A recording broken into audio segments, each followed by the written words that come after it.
ओम नमः शिवाय। दोस्तों, आपका हमारे चैनल पर स्वागत है। आज के इस कार्यक्रम में हम आपको जानकारी देने वाले हैं मीन राशि वालों के लिए अप्रैल 2025 का महीना कैसा रहेगा। मीन राशि का मासिक राशिफल अप्रैल के महीने का ग्रह गोचरी स्थितियों के आधार पर इस महीने में कैसा रहेगा आपका व्यापार, नौकरी, आर्थिक स्थिति, संतान, प्रेम संबंध, वैवाहिक जीवन, विदेश, सुख साधन की स्थिति किस प्रकार की रहने वाली है। साथ ही मीन राशि वालों, शनि की 7.5 का दूसरा चरण भी आपके जीवन में आरंभ हो चुका है, तो क्या परिणाम मिलेगा, कौन सी महत्वपूर्ण घटनाएं घटित होंगी, कौन सी बड़ी खुशखबरी इस महीने आपको मिलने जा रही है और किन चीज़ों पर आपको सावधानी रखनी है, कौन सी अशुभ घटनाएं हो सकती हैं, विस्तार से इस वीडियो में हम चर्चा करेंगे। तो चलिए वीडियो की शुरुआत करते हैं। उससे पहले यदि आप चैनल पर पहली बार विजिट कर रहे हैं तो चैनल को सब्सक्राइब कर लीजिएगा, नोटिफिकेशन बेल को ऑन कर लीजिएगा। देखिए, मीन राशि वालों, जब 1 अप्रैल 2025 की शुरुआत हो रही है तो आपके लिए ग्रह गोचरी स्थितियां कुछ इस प्रकार की बन रही हैं। प्रथम भाव में शनि, राहु, शुक्र, सूर्य और बुध की युति रहेगी, यानी पंचग्रही योग आपके प्रथम भाव में बन रहा है। हालांकि सूर्यदेव 14 अप्रैल को अपना राशि परिवर्तन कर जाएंगे, वही बुध देव 6 अप्रैल से मार्गी हो जाएंगे। देवगुरु बृहस्पति, जो कि आपके राशि के स्वामी हैं, तीसरे भाव से गोचर करेंगे पूरे महीने भर। मंगल नीचगत होकर आपके पंचम भाव से गोचर करेंगे, वही केतु की उपस्थिति आपके सप्तम भाव में रहने वाली है। तो आइए जानते हैं इन ग्रह गोचरी स्थितियों के आधार पर आपके लिए स्वास्थ्य के लिए यह समय कैसा रहने वाला है। मीन राशि वालों, आपके प्रथम भाव में 5 ग्रहों का योग होना और देवगुरु बृहस्पति का 3rd हाउस में होना कहीं न कहीं से स्वास्थ्य के प्रति आपको सचेत रहने की आवश्यकता रहेगी, क्योंकि शुक्र भले ही उच्चगत राशि में गोचर कर रहे हों लेकिन अष्टमेश होकर गोचर करेंगे। वही सूर्य देव भी शनि और राहु के साथ युति करके ग्रहण लगा रहे हैं प्रथम भाव में। तो ऐसी स्थिति में आपको सिरदर्द की समस्या, थकान बहुत ज़्यादा महसूस होना, हड्डियों में तकलीफ, माइग्रेन, ये चीज़ें आपको परेशान करने वाली होंगी। तो अपने स्वास्थ्य का ध्यान आपको बनाए रखने की आवश्यकता है। स्पेशली शनि की 7.5 का दूसरा चरण जब आरंभ हो चुका है, ऐसी स्थिति में यदि आप बुध की महादशा में हैं या राहु की दशा आपकी चल रही है या सूर्य की दशा चल रही है, तो लगन में ही शनिदेव विराजमान है, तो हड्डियों में फ्रैक्चर वगैरह हो सकता है। तो कुल मिलाकर अगर देखा जाए तो यह महीना सावधानी पूर्वक चलने की आवश्यकता आपके लिए गोचर के आधार पर बन रही है। 14 अप्रैल के बाद थोड़ी सी परिस्थितियां आपके लिए ठीक होंगी हेल्थ वाइज, लेकिन इस पूरे महीने में आपको अपने स्वास्थ्य का ध्यान बनाए रखना होगा। दूसरी बात कि आपको आलस्य से बचना होगा, साफ सुथरे रहना पड़ेगा। ठीक है, अपने आसपास साफ सफाई रखेंगे, खान पान को नियंत्रित करेंगे तो कोई बहुत बड़ी मुश्किल नहीं आने वाली है। वही हम जब बात करते हैं कि इस महीने में आपका पारिवारिक जीवन कैसा रहने वाला है। देखिए, मीन राशि वालों, पारिवारिक जीवन के लिहाज से यदि देखा जाए तो समय अच्छा रहने वाला है। परिवार के लोगों का सहयोग और सपोर्ट मिलेगा। आपके माता पिता का स्वास्थ्य भी अच्छा इस समय अवधि के दौरान रहने वाला है। अगर परिवार में पहले से किसी सदस्य के स्वास्थ्य को लेकर कोई चिंता चल रही थी तो वह चिंता अवश्य दूर होगी। यदि आप भूमि भवन वाहन से संबंधित कार्य करना चाहते हैं तो मीन राशि वालों, आपके लिए योग अच्छे बने हुए हैं। लेकिन जब कभी भी मीन राशि से सूर्य का गोचर होता है तो उस समय अवधि के दौरान व्यक्ति को वाहन वगैरह नहीं खरीदना चाहिए। दूसरा, शनि राहु की युति भी प्रथम भाव में बनी हुई है, तो थोड़ा सा आप पेशेंस रखें। आगे चल के चीजें आपके लिए बेहतर होंगी, क्योंकि शनि की 7.5 का दूसरा चरण भी शुरू हुआ है। तो भूमि भवन वाहन से संबंधित यदि बहुत ज्यादा जरूरी कार्य ना हो तो अभी आप टाल दें। 18 मई के बाद चीजें आपके लिए बेहतर होती नजर आ रही, लेकिन पारिवारिक जीवन मुझे आपके लिए अच्छा दिखाई दे रहा है। वही जब हम दाम्पत्य जीवन की बात करते हैं तो देखिए, आपके 7वें भाव के स्वामी है बुध, लेकिन राशि में यानी कि आपके प्रथम भाव में ही जाकर बैठ गए हैं। तो और साथ ही शनि भी सप्तम भाव को देख रहे हैं, राहु की भी दृष्टि पड़ रही है, सूर्य की भी दृष्टि पड़ रही है, देवगुरु बृहस्पति भी दृष्टि डाले। तो कुल मिलाकर 1 तारीख से लेकर 15 अप्रैल तक थोड़ा सा आपके वैवाहिक जीवन में स्थिति खराब हो सकती है। पति पत्नी के बीच में वाद विवाद बढ़ सकते हैं अथवा जीवन साथी के स्वास्थ्य को लेकर चिंताएं होंगी। लेकिन 15 अप्रैल के बाद परिस्थितियां ठीक आपके लिए हो जाएंगी।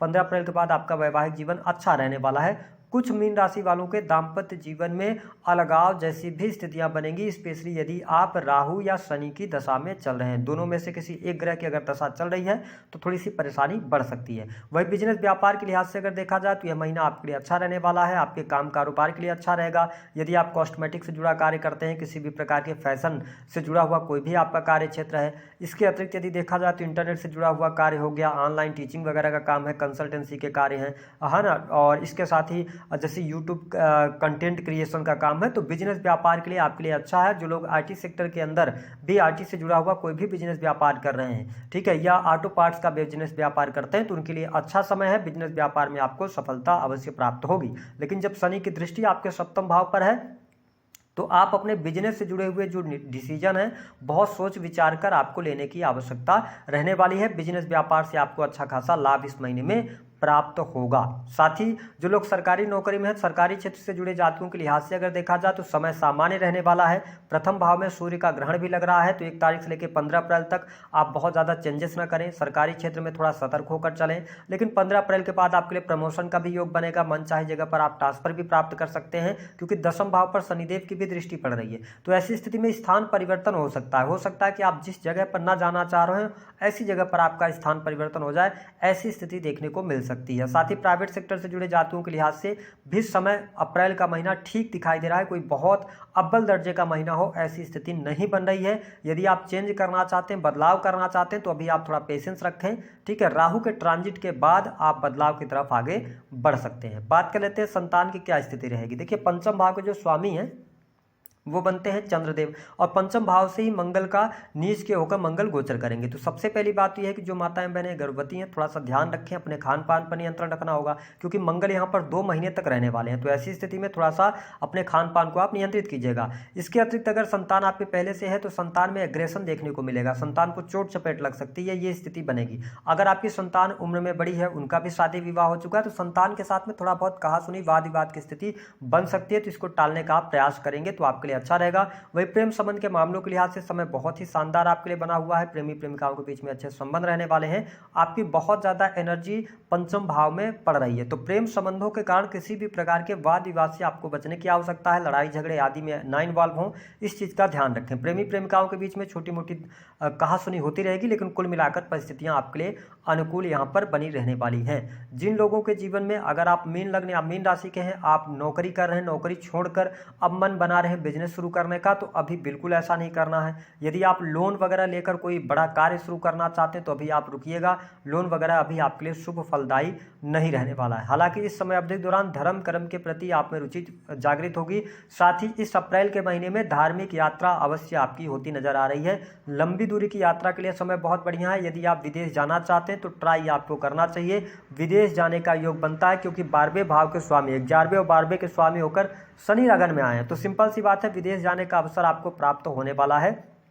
जो लोग विदेशी भूमि से जुड़ा हुआ कार्य करते हैं तो स्थितियां आपके लिए बेहतर होती नजर आ रही हैं, इंपोर्ट एक्सपोर्ट के कार्यों से लाभ होगा। मीन राशि वालों, इस पूरे महीने में यदि देखा जाए तो शुक्रदेव मालव्य राजयोग भी बना रहे हैं, उच्च के होकर लगन से गोचर कर रहे हैं, तो निसंदेह आपके लिए धन की स्थिति बेहतर रहेगी। आकस्मिक धन लाभ का भी योग बनेगा, क्योंकि अष्टम भाव के स्वामी होकर शुक्र आपके लगन से गोचर कर रहे हैं, और एक तो थर्ड हाउस की। तो कहने का यह मतलब है कि आप अपने पुरुषार्थ से, परिश्रम से पैसा आप कमा ले जाएंगे। पैसे के लिहाज से अगर देखा जाए तो यह पूरा महीना आपके लिए अच्छा रहने वाला है, धन आपके पास में आने वाला है। यदि जीवन में कोर्ट कचहरी आदि का कोई मामला चल रहा है तो आपको 15 अप्रैल 2025 तक चुनौतियों का सामना करना पड़ेगा। 15 अप्रैल के बाद कोर्ट कचहरी आदि के मामलों में विजय प्राप्त होने के योग दिखाई देते हैं। जो लोग अविवाहित हैं उनके लिए विवाह का अवसर अवश्य आ रहा है, क्योंकि देवगुरु बृहस्पति सप्तम भाव को देख रहे हैं, तो 15 मई तक आपके लिए तो योग बन रहा है, विवाह होने का स्थितियां आपके लिए बढ़िया रहेंगी। वही बड़े भाई बहनों से लाभ होगा। जो लोग सोशल मीडिया के माध्यम से कार्य करते हैं, आपकी कोई बड़ी इच्छा पूर्ण हो सकती है। इस समय अवधि के दौरान आप पैसा आएगा आपके पास में। मीन राशि वालों, जो अभी तक आपके पास समस्या ये चल रही थी कि पैसा आ रहा था लेकिन उसके साथ ही खर्च की अधिकता बढ़ी हुई थी आपके जीवन में, तो अब आपके बैंक बैलेंस में वृद्धि होती नजर आएगी। पैसा जो आएगा उसको सेव करने में आप राहत महसूस करेंगे। लेकिन जो मैंने बताया कि बड़ी खुशखबरी भी आपको मिल रही है कि खर्चे आपके कम होंगे, नींद अब आप पर्याप्त मात्रा में ले पाएंगे। विदेशी भूमि से जुड़कर कार्य करें तो आपको लाभ मिलेगा, धन की स्थिति में सुधार होगा। लेकिन हाँ, कार्य क्षेत्र पर शनि की तीसरी दृष्टि आपके थर्ड हाउस पर, तो आलस्य करने से आपको बचना है। छोटे भाई बहनों के साथ संबंधों को बेहतर रखना है। शनि की दृष्टि 7वें भाव पर भी रहेगी, तो मैरिटल लाइफ का ध्यान रखना पड़ेगा। बिजनेस व्यापार में पार्टनरशिप में ध्यान रखना पड़ेगा आपको। और 10वीं दृष्टि कर्म स्थान पर है, तो आपको अपने कर्मों को बेहतर करके रखना है। यदि आपके मान सम्मान प्रसिद्धि पर किसी भी प्रकार की आंच ना आए, ऐसा कोई कार्य न करें। इन 3 चीजों पर थोड़ा सा ध्यान आपको रखने की आवश्यकता रहेगी। बड़ी खुशखबरी क्या मिलने जा रही है, देखिए पारिवारिक जीवन आपका अच्छा रहेगा, धन में वृद्धि के संकेत दिखाई देते हैं। वाणी दोष आपका समाप्त होगा, आपकी वाणी स्पष्ट रहने वाली है अब। और इसके साथ में यदि देखा जाए तो आपके लिए विवाह होने का योग बनेगा, धार्मिक यात्राएं होंगी और भाग्य के द्वारा धन की प्राप्ति होगी। तो ये स्थिति आपके लिए बेहतर बनती नजर आ रही है। उपाय क्या करना है, मीन राशि वालों, भगवान विष्णु की आराधना कीजिए। ओम नमो भगवते वासुदेवाय मंत्र का पर डे आपको जाप करना 21 बार आप सुबह कीजिए, 21 बार आप शाम को इस मंत्र का जप कीजिए। ज़्यादा से ज़्यादा पीले रंग के वस्त्रों का प्रयोग कीजिए और चरित्रवान होकर चलना है। लगन में जब बहुत सारे ग्रह एक साथ आते हैं, पंचग्रही योग बन रहा है, तो एक्स्ट्रा मैरिटल अफेयर वगैरह में है तो यहाँ पर कहीं ना कहीं से प्रॉब्लम में आप फंस सकते हैं या एक्स्ट्रा मैरिटल अफेयर होने के भी योग बनते हैं। इसका आपको ध्यान रखने की आवश्यकता रहेगी।